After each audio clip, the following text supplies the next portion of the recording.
Hello and welcome to Addis Matters, our show on Ethiopian current affairs with me, Begna Simesso. This is part of our COVID special series where we analyze the various impacts of the pandemic, from political economy to social behavior, from religion and education to arts and culture. The focus on this edition is Corona and religion, faith in the time of pandemic. I have two guests, theologians, to look deep into the matter. Reverend Elias Turanfelt is a theologian and lecturer of theology at Mechane Eyesus Seminary, and Dr. Tekalegn Nega, a theologian and co-director of the Neighbor Love movement. Welcome to the show and thank you for your time, views and insights.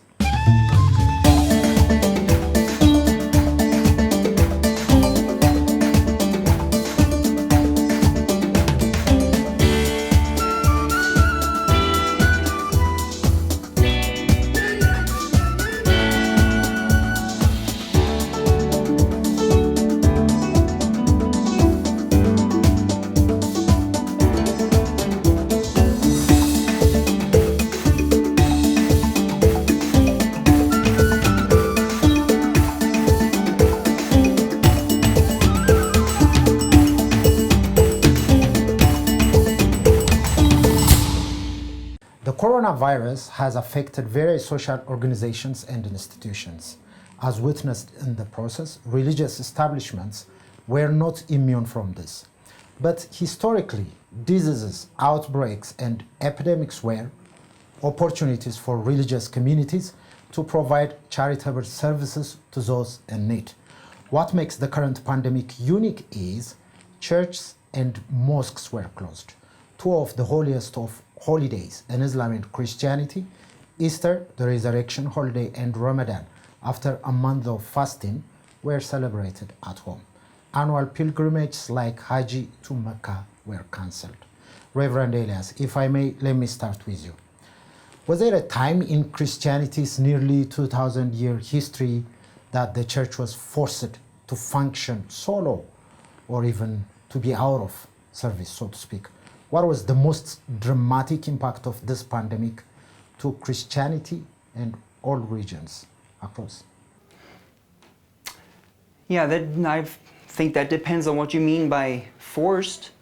The Christian church has always been under persecution in times of history. It's very hard to see this pandemic and the measurements as persecution, since it is worldwide and it also strikes against other religions and congregations, so to say. So persecution is not a very good word, but if we compare it in history to persecution, we can see that Christians have been forced in history to not gather together, to find ways around different kind of measurements, and has also been very creative in that.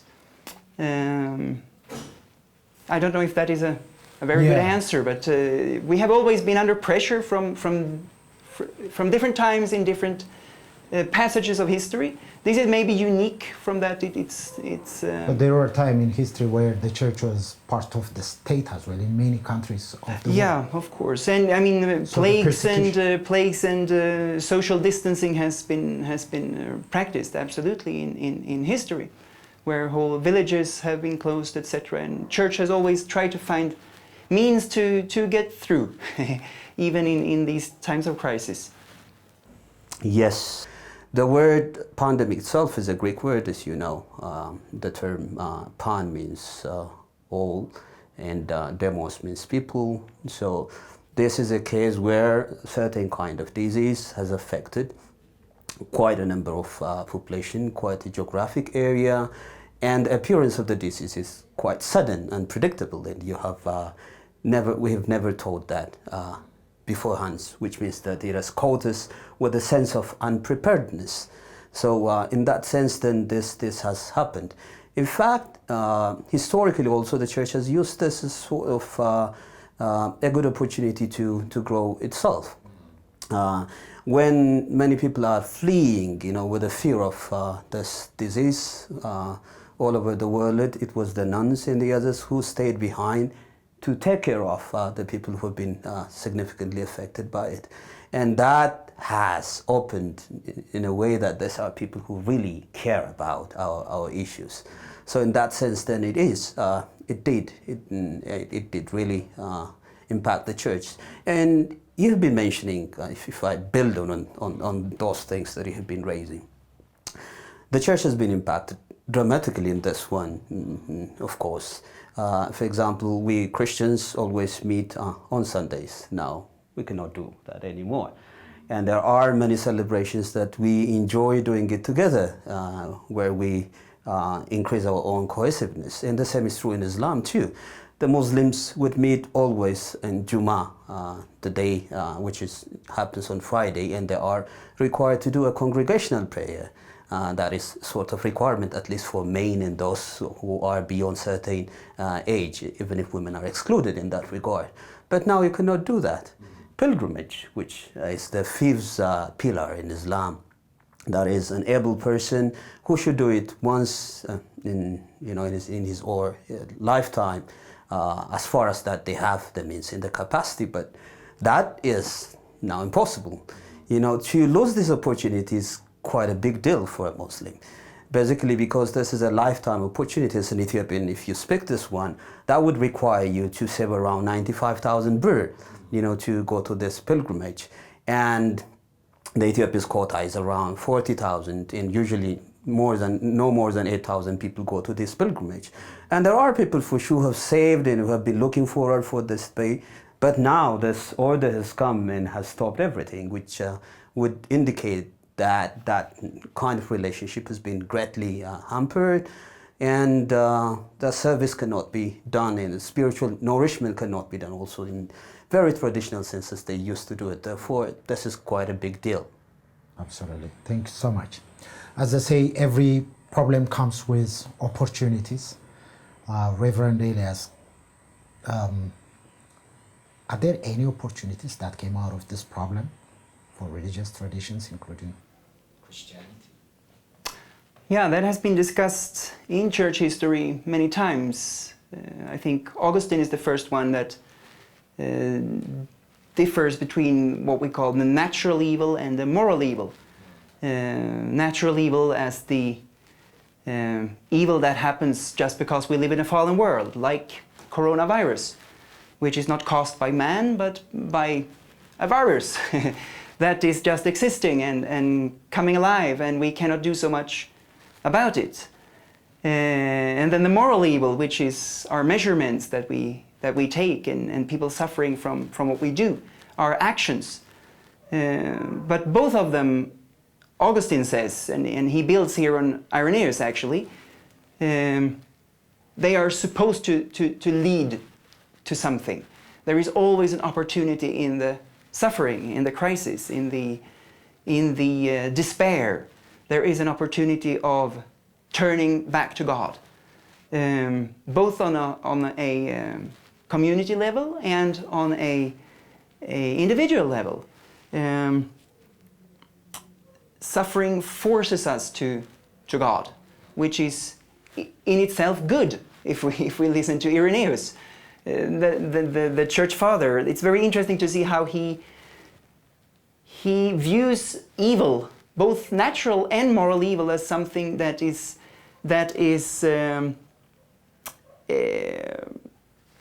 possible to turn into something good by our presence. And Augustine is actually developing this into evil is a type of lack of good. The setting should be good. Then the good is taken away, and we have an opportunity to replace the whole with good again. So the lack is crying for something better, which is a quite interesting view on suffering. It is not in vain if looked upon like the church fathers do. So yes, absolutely, we have always an opportunity to use the crisis for the sake of the church, for personal repentance, for global repentance, but also the idea of And this is the answer to the natural evil that Irenaeus is talking about. That is also good because it helps us to prevent coming disasters again. So it helps us to see forward and look forward and to plan for the future. And if we plan, we might avoid things to come. This is church father reasoning, but I mean they live with the same circumstances. They had, as we just heard, we had plagues very early in human history. As soon as we started to build up cities, there were plagues coming around. And how do we prepare for the next crisis? Not least the economic crisis that we also see in the path coming here, which is maybe even worse for many people in this situation. How do we plan for the next pandemic when we see the pandemic happening? That is what Irenaeus would say is an opportunity for us to get some good out of the very bad things that indeed are happening around us. A recent Gallup survey, well, it's conducted in the United States, of course. Prayer and faith has increased by 19%, it says. I read it on the Washington Times. Dr. Tekalegn, on the same question of opportunities coming out of this terrible situation, would you like to add anything? So, Reverend has started from the past, so we'll start from the present. Let me begin from our context, and I'll talk also about the context of the world. First of all, we Ethiopians are religious, deeply religious, as on any other African countries. As one African theologian and philosopher says, that we are notoriously religious. I mean, that is who we are. That is what each of our cells is. And if you look at the 2015 December results of the Pew Research Center, 98% of Ethiopians do believe in God. Not only that, 97 out of the 100 people say that religion is very important in organizing their life. So, and 78% of the Ethiopian Orthodox Church people do go on weekly basis to the church. And you could see that how religious we are. In fact, we are number one in terms of religiosity from the world. Whether that is we are to be proud of or not is another thing, but that is who we are in that sense.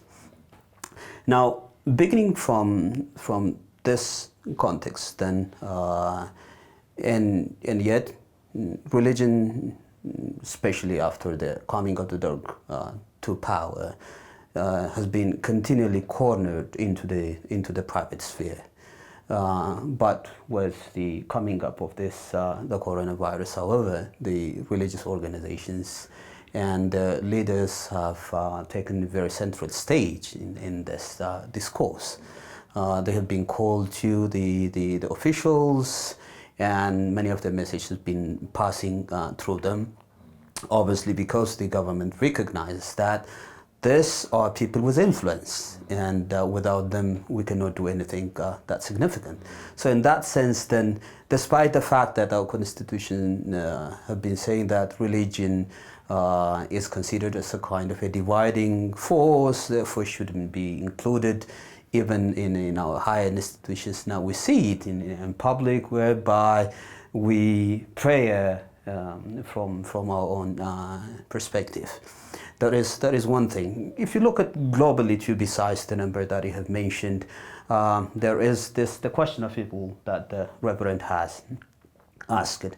So the question of evil has taken two sides. One is the intellectual question. That is the intellectual question. That is, I mean, a God that we believe who is so benevolent. I mean, who cares? Who is loving? Who is full of mercy and justice?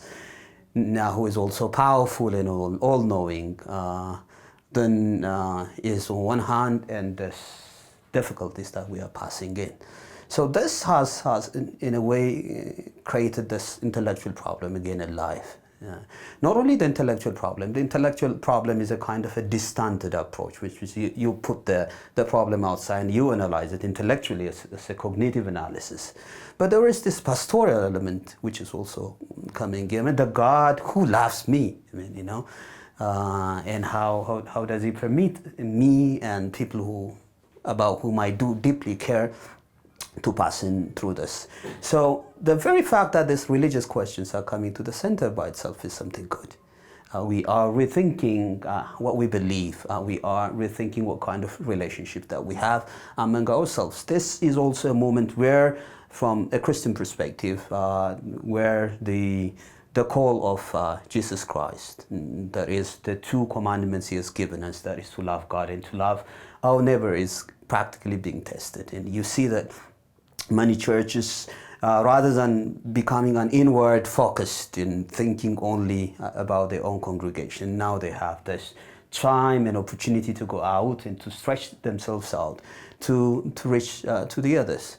And some researchers to indicate that people who didn't believe about God now started to believe. So belief has increased also. This is done in United States by 2%. And at the same time, this is not the only side, however, that those who believe in God also have declined somehow in 1%. So there is somehow, it's the meaning aspect, the intersubjectivity, the way you look at it, which is going to bring quite a lot of things. I hope we shouldn't dwell much than what we've said. Reverend, you've started on Christian understanding of the problem. But there are questions, every, on the street, guys could ask, such as, is it punishment for the sin? Is it an angry God acting? Or is it a human carelessness? Where is God in time of suffering? These are deep issues, and how do you see them? Yeah, also here the answer is very clear from history and theology. We have a very clear view on the issue of evil, that we live in a fallen world, and we live under circumstances that are not perfect, and we do die. We do suffer, and that is part of being human, that is part of being here on earth, and that is why we turn to God, because we think that he has something better for us. We have something in his void that is far better than this place, and we turn to him because he calls us there. So he says, come to me, I will offer you something far more better than this world. And since he calls and he's the creator of this world, we believe him. So we follow his voice. And the worst thing for a Christian is not to die, actually.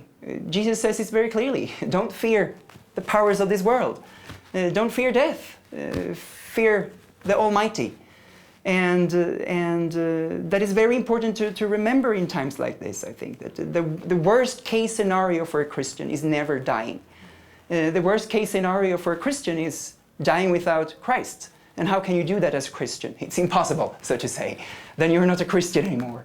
So at least that is very comforting for me in all times of crisis. And when I look through history, that I know this is not the end. This world is not the only world. And I have great hope of sharing eternity with Christ one day. That's also why we can show charity to our fellows, as we just heard, because we do reach out with that love from God. And we want to draw others into his void, his dominion, where there is no death, where there is no suffering. Yet the suffering will continue as long as we are trapped in our bodies. But we do have a hope that we will be released. And it doesn't matter if it's a worldwide pandemic, or if it is a worldwide economical crisis, or if it is a local, my dad is dying from cancer thing. It's still evil. It's still something we do not want. And we trust that the Lord has something else for us one day. Thank you. I think I'll come to you, Doctor. And I want you actually to highlight probably Islamic understanding, because you did study Islam for your master's and PhD. Your research was on Islamic culture in Ethiopia, and Reverend has said at least the general Christian understanding of death and life after that. Is it the same in Islam? Yes. I'll start from a general thing and then I would zoom into Islam. Whenever bad things do happen, besides the pain that we are experiencing due to those misfortune, due to the things that we don't like, there is this deeper desire to know why is that this is happening. This is a quest of all humans. And historically, there has been answers, and the dominant answers have been changing significantly too. For example, historically, the dominant explanation has been that God has been so angry with our misconduct, the kind of morality that we have been living.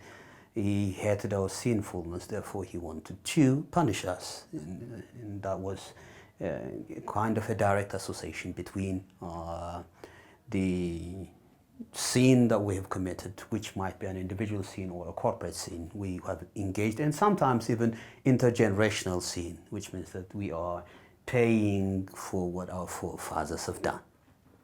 This has been a very dominant kind of explanation that we had. And not only this, there were also some kind of astrological kind of understandings where people thought that this is the unfortunate alignment of the moons and the stars. So in a way, for example, when Jupiter and Mars coincide together, this is very dangerous. They would cause the air to be polluted, so at the end of the day, whatever we are breathing is going to create such kind of massive days where we all are going to be susceptible to. And that was another kind of understanding that we have. And then when the scientific movement has come, then people started to see that, and then the decay of matter, that is like Machero's vegetables and others, has created this. Therefore, we should do care. And later on, microbes has been understood as a cause of disease. And increasingly, as people's scientific understanding has increased, then people have focused toward this elevating that. Now, within the religious sphere, as Reverend has mentioned, some make a direct connection between the two, but the New Testament understanding of that seems to, in a way, question that dominant understanding, which is quite prevalent in the Old Testament. For example, if you see in the New Testament, Jesus being asked about a person who have been born blind, and people ask, is it due to the sin of his parents, or he's seen that this person has planned? The assumption has been that somebody has made a mistake. But the answer was quite contrary to the predominant expectation. Or the fall of the wall at the time of Pilate, and the 18 people who have passed, and Jesus then speaks about it, and then these people more sinner than you. I mean, the kind of linkage that you are making. When I said this, however, that totally the idea of sin is not outruled, because if you look through the book of James, in the epistle of James, you have that idea, and so forth. In Islamic understanding too, there is this issue, the issue of the sovereignty of God, and God predetermining everything in advance, and whatsoever is happening, it is in his preview. So at the end of the day, God is beyond our human judgment, whereby you could put it into a circle and say that what you did is right or wrong. The question is, who are you? After all, he is the measurement, against which everything is to be looked at. This is one angle, because no religion has a monolithic explanation of it. There are others who would also do things like also Christians, that God has some higher purpose that he wanted to accomplish. So in cases where when he beforehand sees something worse which is about to come, then before that he interferes in some other understanding. So overall speaking, then this is really a question that we all have been wrestling, not only intellectually, as Reverend has mentioned also, pastorally. I mean, as a person, as an individual who have lost themselves. My take on this regard is I emphasize what Reverend has said. On one hand, God didn't clearly spoke about this thing directly, that it is because of your sin that this has happened. So I'll be quite careful to create a direct correlation between the two. If there are people who are feeling deeply so, this is a moment where, you know, in our inattention to God, it is God calling us to be attentive to Him, to change our lives. That is also a very positive way of looking at it too. So, but it is very hurtful, I would say, however, to impose on a person that it is because you did this one that it is happening. But it is to take into account that this is a fallen world where we all are in, and these things are inevitable, and God has never promised us this would continue until the end, where the kingdom of God we are expecting is to be inaugurated totally, because even if we are testing the kingdom, it has not yet been fully revealed. So in this world, then it's not unusual this thing would happen. What fascinates me about religion is, I think probably it's the only, I don't know if I call it a philosophy or understanding or a thinking that talks about death and actually life after death. So in a way, religion could be a source of stability in times like this. It could be a source of ideas and suggestions to pause for a moment and to think about oneself in relation to nature, existence. So what you said, Reverend, is days will happen, whether through a pandemic or on a personal cause. Yeah, once again, we will all die one day. That is the first thing, of course. That doesn't mean that we should be stupid and just run into death. That is not a Christian lifestyle, to kill oneself or to kill others.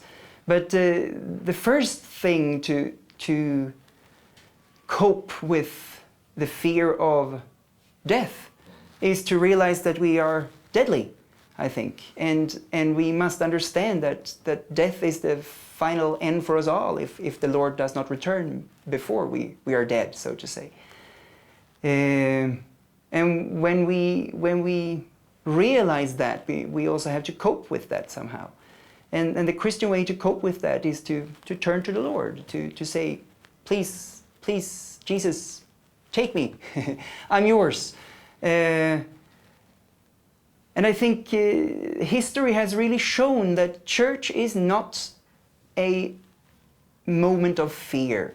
It's a movement of not fearing death, because we know there is a resurrection. Just imagine the disciples when they saw the Lord crucified. He died in front of their eyes. And he clearly tells his disciples, why would you go any other future, so to say? There is always death waiting for us. If it is not by human cause, it is by natural cause. And these are the two options. And we have to start to live by that and with that knowledge in mind. That's the only way to cope with it. Jesus Christ is life. He is the resurrection. And I turn to Him in times of joy and in times of despair. And there is no other way to go for me as a Christian. Thank you. We should remember that we are all deadly. That's a very powerful lesson. Dr. Tekalegn, I think, these are very deep theological thoughts. Let's come to a sort of current affairs issues. Let's evaluate Ethiopian response to the pandemic. Religion became the center. Public broadcasters were sort of, they gave airspaces for prayer services composed of almost all major religions, including Ethiopian Orthodox, Catholics, Evangelicals, and Islam as well. But there is a sense of feeling that, as I said, it could be a source of stability and strength. But at the same time, it was highly dominated by this came because we did this. this came as a result of our sin. We should repent, and for a month or for about 6 weeks, it has continued. My point is not how we responded it, how the tone of the programs were, but the general response given to the problem. How do you evaluate that? I mean, religion was at the core of it. At this point in time, there are certain kind of unhelpful responses that people could do. For example, the first one is moralizing that doesn't really care about what people are passing through. And so we have seen that kind of quite a tendency, finding certain part of a society with whose lifestyle we don't agree. For example, people who have aborted children. It's not that I am supporting abortion, but to link this event and all the things that is happening on us, because there are such people existing in our midst. So in this case, then our moralizing effort was not careful enough also to think of what kind of implication it does have for the others. And this was also a moment where we have been reflecting, as a kind of a society, the kind of ethnocentrism, for example, that was in our midst, where we were divided with our primordial understanding of our origin. And now we suddenly realize that we all are humans, who are facing a similar kind of future and destiny with which we are grappling with. There are also this sense of fatalism that has been also growing. So some people have felt that this is the destiny to which that they have been called, so they have folded their hands, and they were reluctant even, to follow until a point where a government started to enforce by using also quite a force. So there are these debilitating myths too, that is as if we don't know. It could be. We are ready for that if it happens. This is the end of the world. So in this kinds of incidents, it is our tendency that the end has come. So this kind of preachings have grown quite a lot. If the end has come, good. We are ready. We'll go. That is no problem. But to have this myth that this is going to end the world by itself is unhelpful, I would say. So coming to this, the common platform that the government has prepared in this regard, the church and the Muslim community have not been prepared very well for this. It just suddenly dropped at their hand. So this wasn't an issue that they have been struggling for quite a lot. So it is the same kind of explanations that you would hear with an average believer that has surfaced there, no wonder then, which would indicate that this is a moment where that these are issues that we start to think about it. And in this regard, there are also certain kind of problems which have surfaced in this regard. Some started to use this moment and opportunity in a way to show that their way of life is by far superior and better than the others. And you would see comments, direct or indirect, which are painting quite negatively the other religion and spur a kind of a negative perspective from the other perspective. This all have come from the fact that a lot of preparation have not yet been made from this angle. And this is also our idea. We suddenly jumped from that sectarianism, where we have been speaking in a kind of a monologue to our own community, and then we have a broader kind of venue that has been placed to us, and we don't know how to speak to the other. So it shows that there is a lot of unpreparedness in the midst of us. And at the same time, also, we have seen quite positive things in this very process. For some of us, these are moments where for the first time we have seen the other religious adherent praying. And to hear that by itself is amazing. Even if you have neighbors who are practicing that, rather than understanding it from their own perspective, we had our own interpretation of that. And so now it's a moment where we could hear from the horse mouths itself that how things are being spoken to.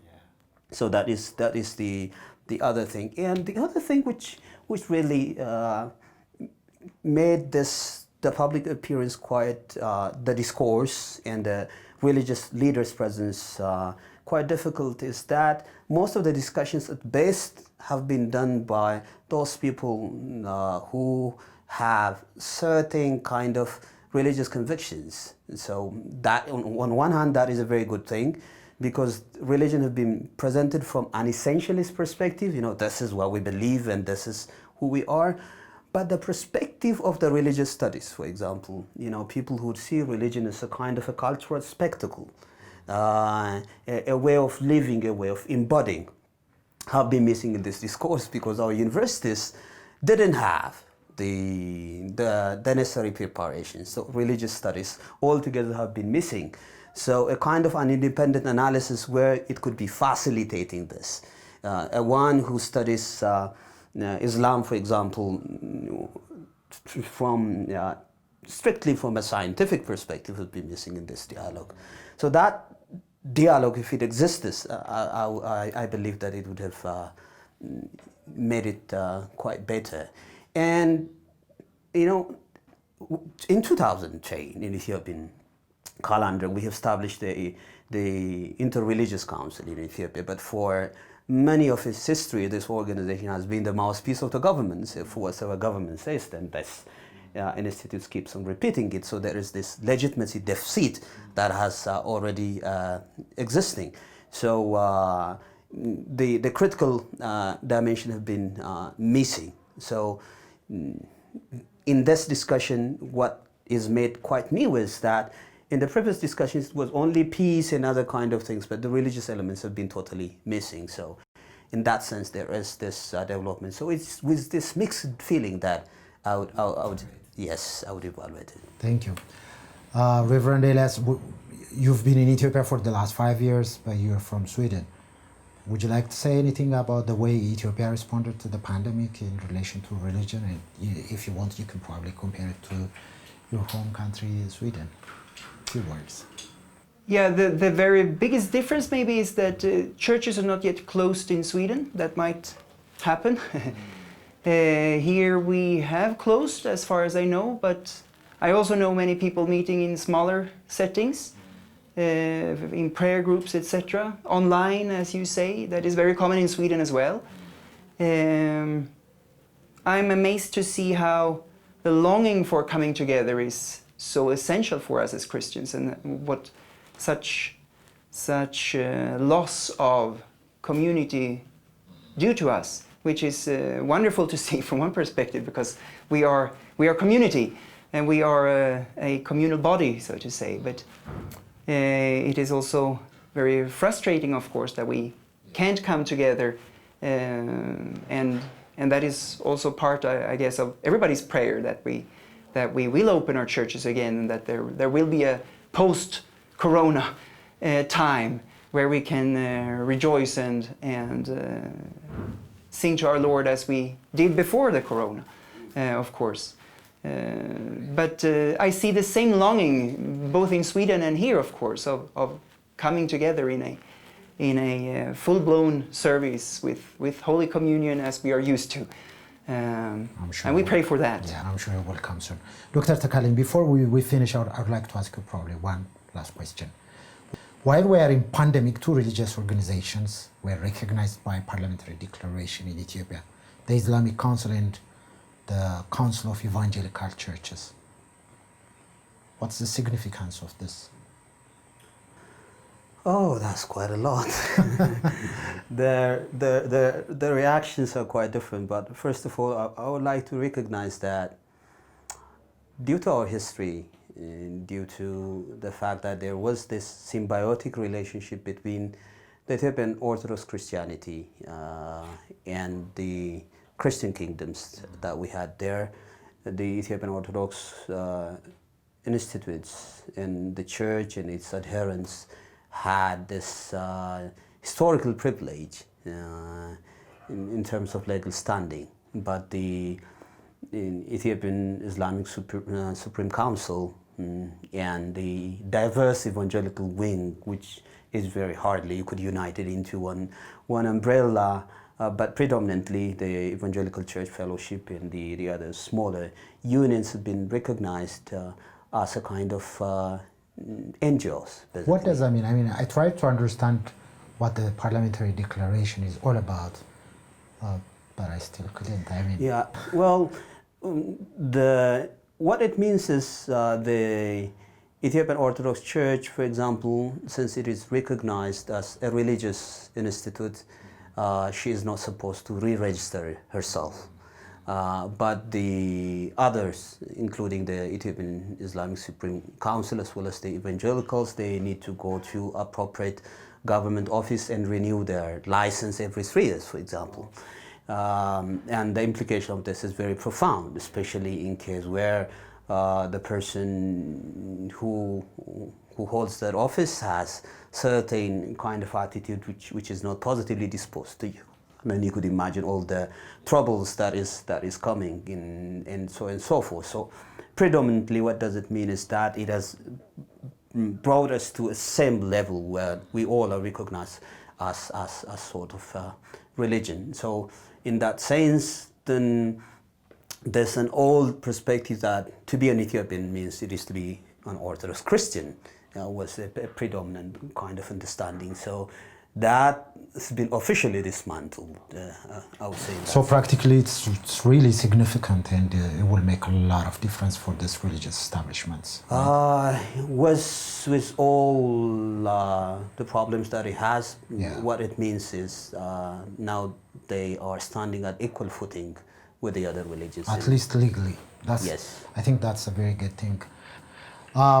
We are coming to an end. Dr. Tekalegn, you've recently also published a book, Balinjarai. I'm a co-director of the Never Love movement, a movement which tries to inspire the Ethiopian youth toward this love, justice, and human flourishing across all boundaries. This is why we exist. We see everyone, irrespective of religious adherence or ethnicity or political ideology, that we all are neighbors. And that is what God has commanded us. In this regard, I have written a book which is called Balinjarai, which looks the concept from Old Testament, New Testament perspective. This is a book which invites all of us, let us change the way we see each other. And when we change the way we see each other, then our relationship change. Thank you. There is an English version of the book. No, not yet. Not yet. But we are preparing also an Islamic version of this idea. So this very one is soon, written from Christian and Judaism perspective, you could say, since Old Testament is included too. Perfect. Thank you so much. We have come to an end. Thank you for watching, and thank you for your contribution. Reverend Elias Turanfelt, lecturer of theology at Mechane Theological Seminary, and Dr. Tekalegn Nega, theologian and co-founder of the Never Love movement. Next time, we'll be back with another topics and another guests. Until then, goodbye from me, Begna Simesso, and the team at Addis Matters.